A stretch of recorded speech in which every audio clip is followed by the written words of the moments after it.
Hey guys, what's up? Welcome back to my channel. Today we are going to be doing some speed reviews of all the products that I was able to try out and formulate my thoughts on in December. This is going to be a new series, so I will go ahead and start a playlist. I will be doing this monthly so that we can circle back to what I've been able to try out and formulate my thoughts on the previous month. So in this particular video, we're going to be discussing what I tried in December. Yeah, that's all. Let's go ahead and jump in. If you are new here, my name is Megan. Be sure to subscribe before you leave. I do post multiple videos per week and I cover pretty much everything beauty related. If you do enjoy this at any time of watching, also don't forget to, give it a thumbs up. It helps my channel. And yeah, so let's go ahead and start with the speed reviews. The first product I wanted to talk about is the One Size Secure the Blur primer. I had received this in a subscription box and I have been trying it quite thoroughly because I wanted to get my thoughts on it. A lot of people had reached out to me over on IG and were curious. So this is what it looks like on the back of the hand. When I do use this, I do find that it is blurring. You do get a blurring effect. Now, if you're looking for something that is extremely blurring and pore filling, I don't think that this is going to get you there. In my opinion, this is a very light blur, if that makes sense. Maybe for someone who doesn't have as many pores or whatever, but I just don't think that this is the most intense blurring effect that you can get.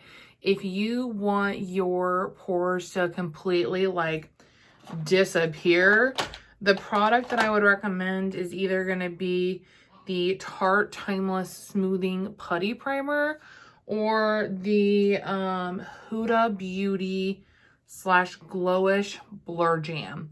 This will completely blur everything out and make your pores completely disappear. These are a little heavier in texture, so I could see where maybe if that isn't your thing, you might like this better. This is very lightweight, blends out easily. But yeah, I don't remember that cut me off because literally Javier will not stop. I don't know what the deal is. But this, I mean, if you want something really lightweight and gives you a really subtle blur, I do think this is good. I just think that it probably won't be for everyone. It depends on what your preferences are. So this, I mean, I will keep it in my collection. I will continue to use it. It's good for those lightweight days where I just want a general primer. That's kind of how I view this, a little bit more as a general primer. It does give a little bit of a blur, but it's not as intense as some of my other blurring, pore filling products. So that's what I'm trying to say. The next product that I was able to test out is the ABH Trio. This one is in the shade medium. It has already since left my collection and been decluttered. I think a lot of this probably attributes to the fact that the Trio is the medium tone and I'm quite obviously not of medium tone. I'm in the fair light category. So I think that was probably a lot of the issue. However, formulation wise, it was all powders. Powders again are not my preference. The bronzer was so pigmented that it was hard to work with and became patchy pretty easily. The highlighter, there's just no way that I could even try to wear that on my eyes, but I mean, I have so many eyeshadow palettes, I'm not gonna do that. And then oh, I did want to talk about the undertone of the bronzer.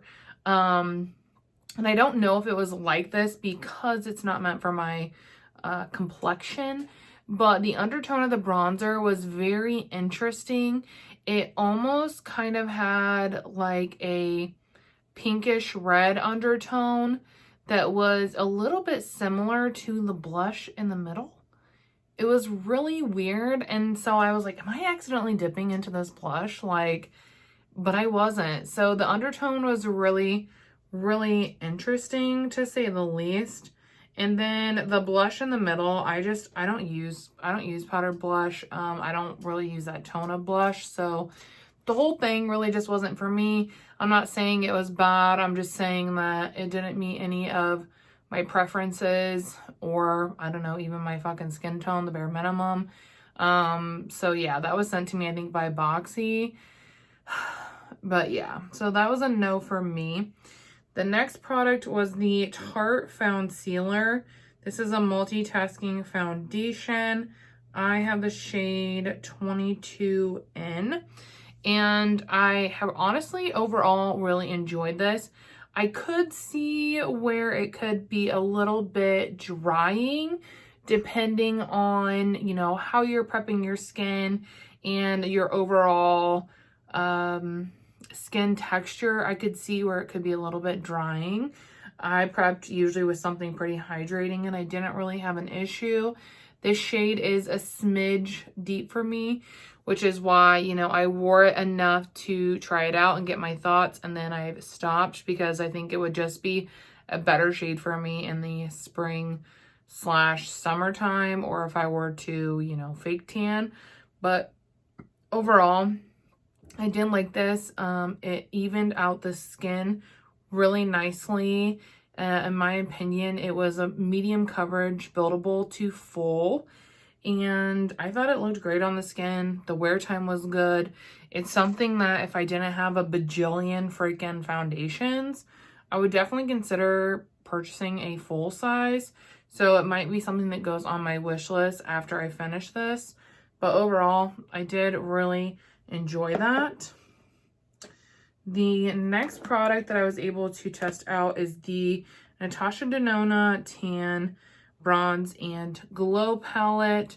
I had picked this up on major sale, and then I used my cash back from Sephora, and I'll show you guys what it looks like on the inside. And you might be like, speaking of things that aren't made for your skin tone. Okay, kinda, but hear me out. So this is one I think I would recommend more if you're of the, you know, light medium to medium skin tone. I think that you would be able to use this more frequently, / you would have more variety within the quad. But if you are the same skin tone as me, there are items that will work here for you. So I want to chat about it. And the first one is this gold highlighter here, right? So I pretty much just said my piece with the fact that I will probably never use this. I'm not going to use it on my face. I'm not really a big fan of, you know, gold eyeshadow in general. So I will probably never use that shade. Now, the shade that I really love is the Glow Impact Powder right here. It is beautiful. This formula is so nice. And I know it looks a little deep, but once it's blended out like over here, I can get away with it. It doesn't look too deep on my face, in my opinion. It's one that I do have to like blend out really nicely. It's also a freaking pop-in brow bone highlight. Can make a really inner corner as well. I do really like the formula of this. And I can use this in a couple different ways on my face. So I am happy for that. The next product is the Blush and Bronze Powder, which is this one right here. And this is what it looks like on the finger. Then I'm going to blend a swatch out. And that's what it looks like. And I really like this because it has a little bit of a red undertone, which was where I think the blush and bronze come in. However, during this time of year, it's a little deep for me. I think when I blend it out really nice and work with it, I can get it to look nice on me, in my opinion, if you're going with a light hand. But I think this is definitely going to be one that's more suitable for me in the summer which I like because I don't really have any bronzers currently in my collection right now that are a little bit deeper. I've decluttered them, so this could be a really nice one for the summertime to give me a little bit more of that depth in that situation. And then the last quadrant, which is honestly my favorite quadrant, is right here. And this one is called, man, I should have cleaned this off. It looks disgusting. So it's called the Glow Cream Base. And this is what it looks like over here, which is really similar to this, but it has obviously a glow. It's more reflective. I was really unsure of what to do with that at first because I was like, that is not going to look good on me as like a highlight. There's no freaking way. And my friend Marina over at Hip Pan Maker is her handle, suggested she uses this as a bronzer, and it's like her favorite bronzer in her collection. And that is how I have used it as well. And I love it like that. Like, that is what I use. I don't find it to be too deep. It blends out really easily. It looks really natural, juicy on the skin. It is just absolutely freaking gorgeous. And I don't know. Overall, I think that if I wouldn't have, essentially, I got this for free. If I wouldn't have gotten it for free, I don't think it's something I would have held on to. I think I probably would have returned it just because realistically, I only like 3 of the 4 shades, and there's only 2 shades that I can use pretty much year round. So for me, it just wouldn't have made sense in my collection. But because I did get it for free, I feel more comfortable hanging on to this quad, knowing that like these 2 shades are gonna be, you know, the star of the show for me. So that's kind of my thoughts on it. Do what you will with those, like with my opinions and my experience. Hopefully it helps you decide, because I know a lot of people kind of had their eye on this. And yeah, that was my experience with it. I am going to keep it. I do enjoy it, but I don't think it's something that I would like repurchase. And I don't think I would recommend it to someone that has fair to light skin tone. I think I would recommend, because I don't think the formulas are bad.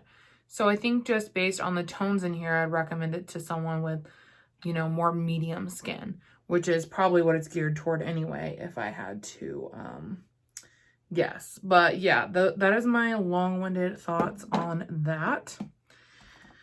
The next product I wanted to talk about is the Ciate London Velvet Palette. We got this in Ipsy in December, and I have done a few looks with it now, and I have my thoughts on this. I think that the color story is beautiful. I don't like that gold. I'm just not a gold person. And while I think that it pairs probably really nicely with the purples, it's not really something that I personally would reach for. The formula is different. It is very unique to my collection, and I've found that the formula isn't a preference for me. There is no true, it doesn't feel like there's a true matte in this palette. Like, you know, this one looks like it would be the matte. This one, not that one, that is the shimmer, sorry. This one here in the middle looks like it would be a matte, but they're not. They are more of a satin, which you can see in the swatch, the way we catch that glow.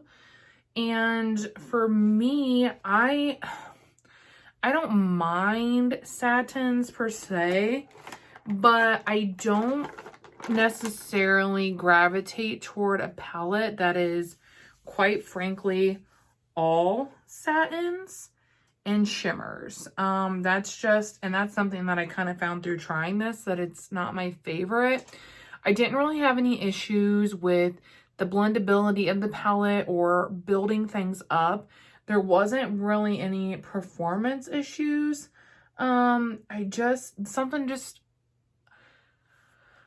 At the end of the day, I will reach for other things in my collection over this, if that makes sense.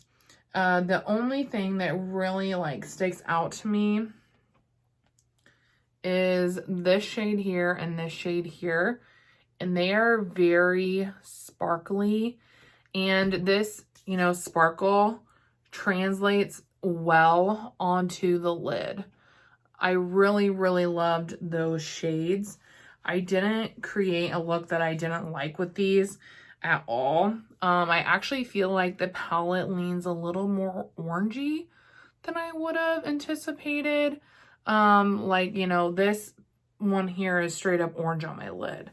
So I don't really like that. Overall though, I think that if you like this color story and you enjoy products that are a more satin-like formula and satin finish, then I think you would love this.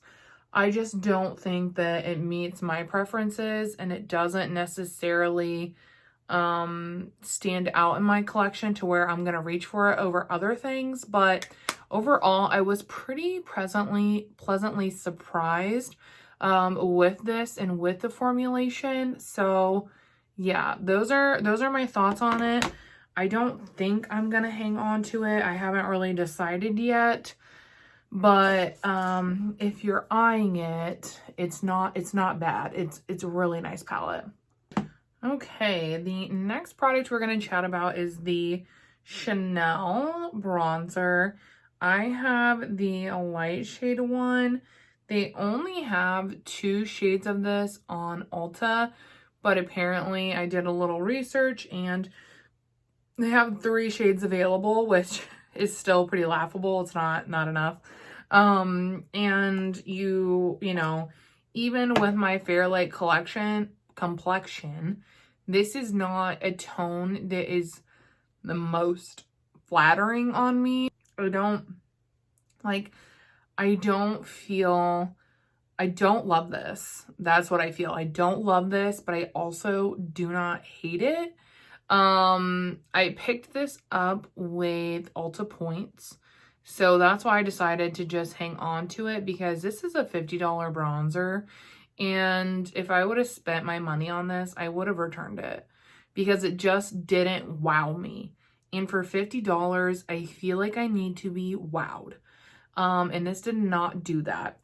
So let's talk a little bit about the tone to start. I'll swatch on the back of my hand. Got a bunch of fuzzies in there. So the tone is just not perfect for me. It has the tendency to lean a little yellowy on my skin tone, which you can kind of even just see that from the swatch. It's not my preferred tone of bronzer.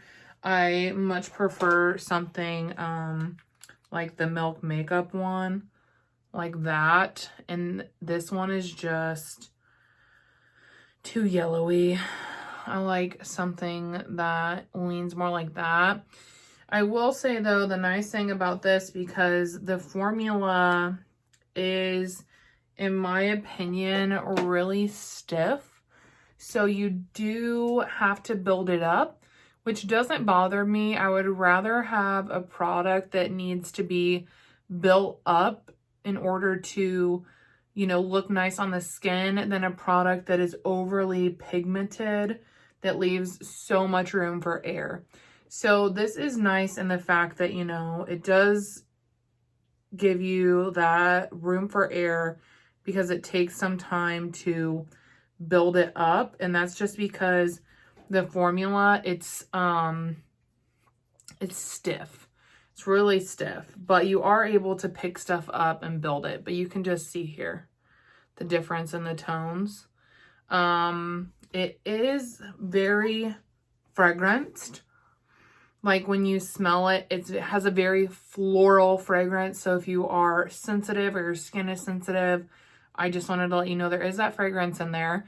Once you get the product on the face though, the scent completely disappears. So it's not lingering or anything like that, which thank God.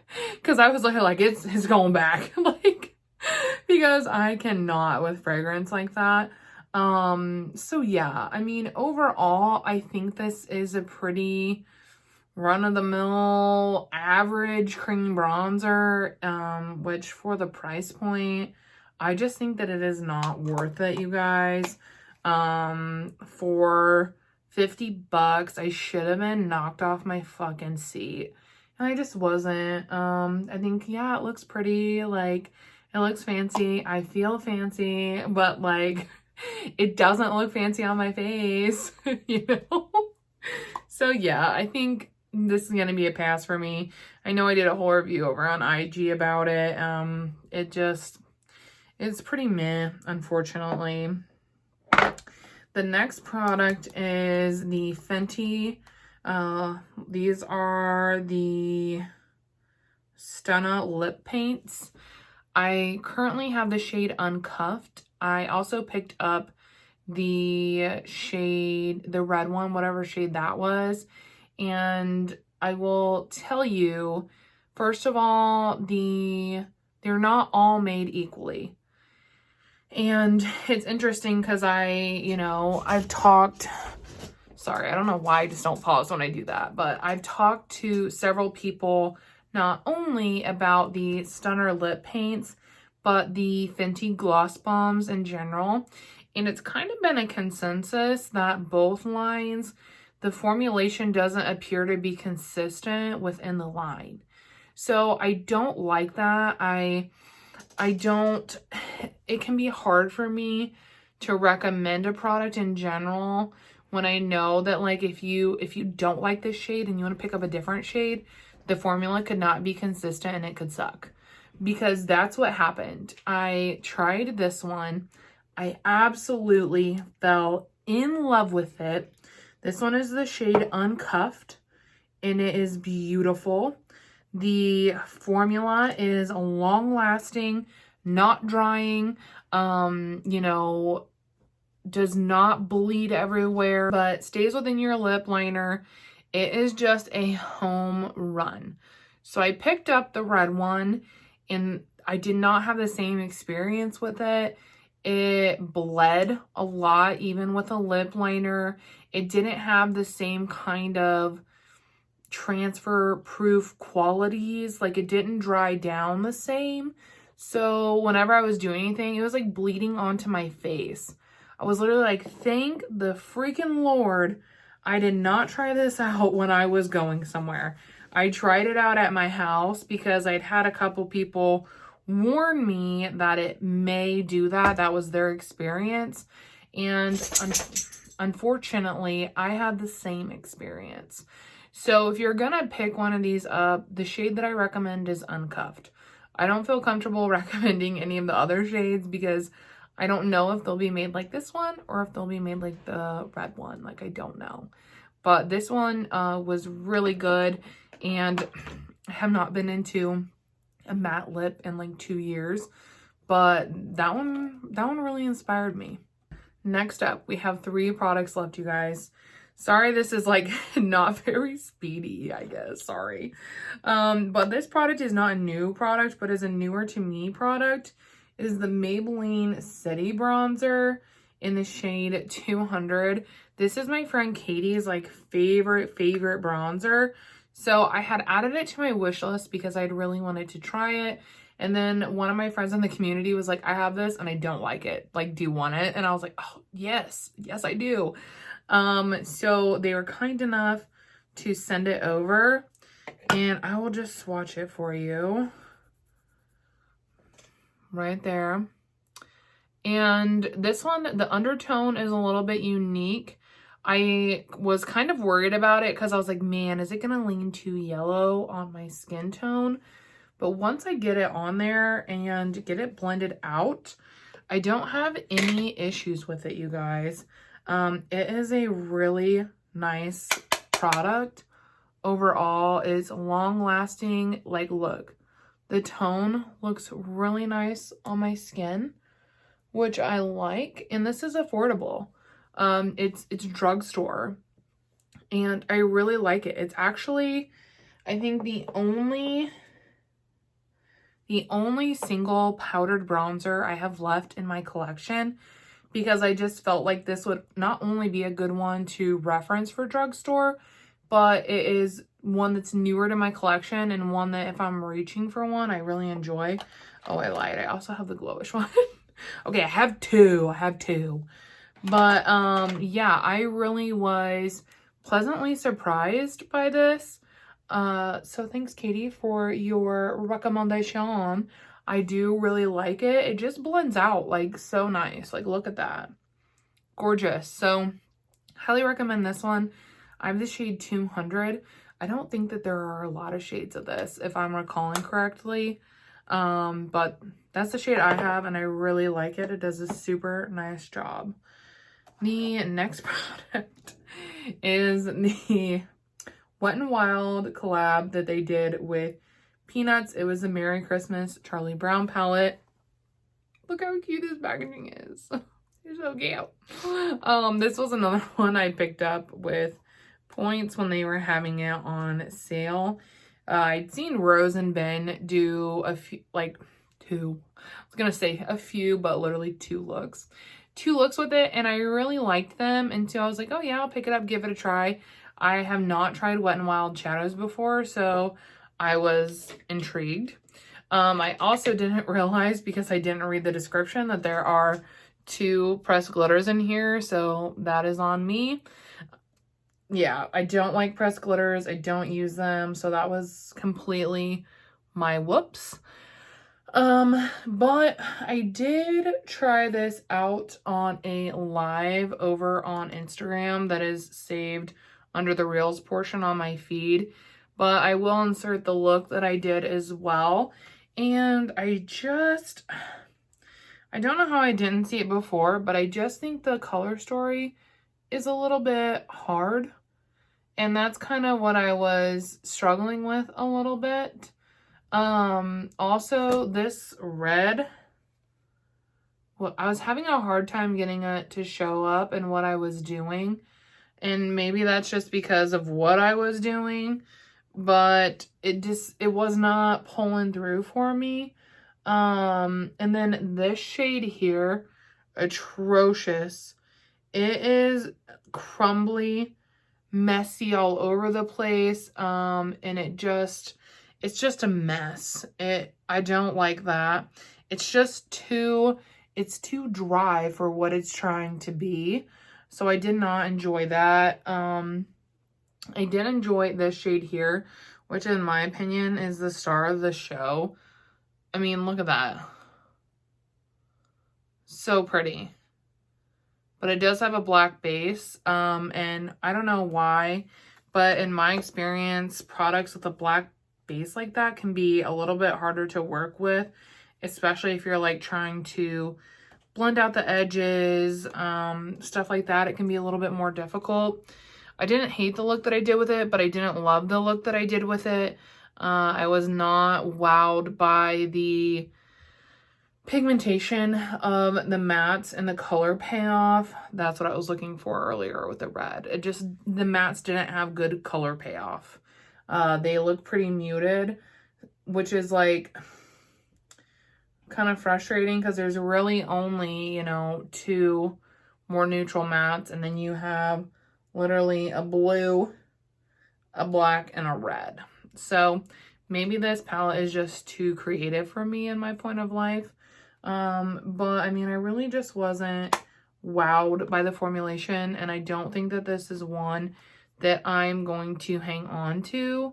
I'm also not sure if I'll try Wet n Wild shadows again for a while. I just don't think that, they really compare, or they're something that I am going to reach for over my other palettes. And I'm trying to be more mindful of that. Like, what am I actually going to use?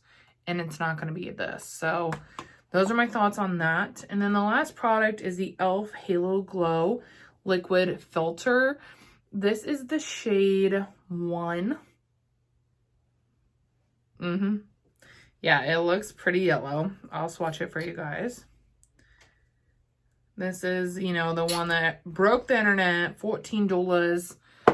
Here is what it looks like, which is clearly too yellow for me, but once you get it like blended out and under your foundation, it does look nice. I don't find, or I haven't found that it like tints the foundation you're using. I haven't found that it tints it or deepens it. I'm wearing it today and I think that it looks, you know, great. I just did it on my high points.